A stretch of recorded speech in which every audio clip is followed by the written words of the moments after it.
మీ నుంచి ఒక రిక్వెస్ట్.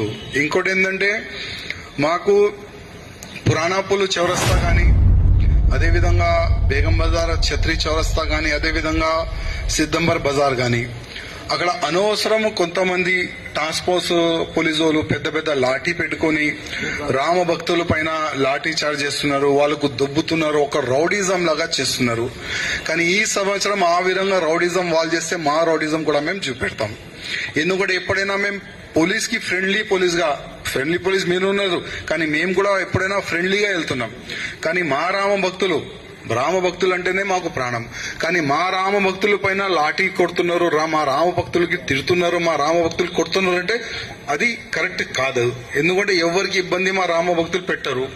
2 గంటలు లేట్ అవుతుందని మెల్లగా వెళ్తారు రామ భక్తులు మాకు.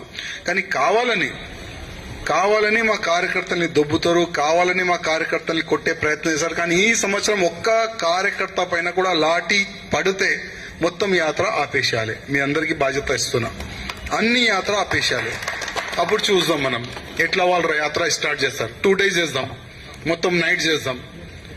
ఎక్కువ అర్థం కాకపోతే రైడ్ కొడదాం, చార్మినార్ వరకు యాత్ర తీసుకుని వెళ్తాం. ఎవరు ఆపుతారు చూసుకుందాం. మాకు ఇబ్బంది పెట్టకండి, మేము కూడా ఎవరు కూడా ఇబ్బంది పెట్టాం. మా రిక్వెస్ట్, మా ఒక్కొక్క రామ భక్తులు మాకు చాలా అమూల్యమైన రామ భక్తులు. వాళ్ళకి లాఠీ చార్జ్ కొడితే చాలా తప్పు. పోయే సంవత్సరం జరిగింది, ఇంతకు ముందు కూడా జరిగింది, గతంలో కూడా జరిగింది. కానీ ఈ సంవత్సరం అట్లాంటి కూడా ఏమి కూడా కాకూడదని కొద్దిగా మీ నుంచి పై ఆఫీసర్ కి ఒక మెసేజ్ పాస్ చేస్తే చాలా బాగుంటుంది నా రిక్వెస్ట్.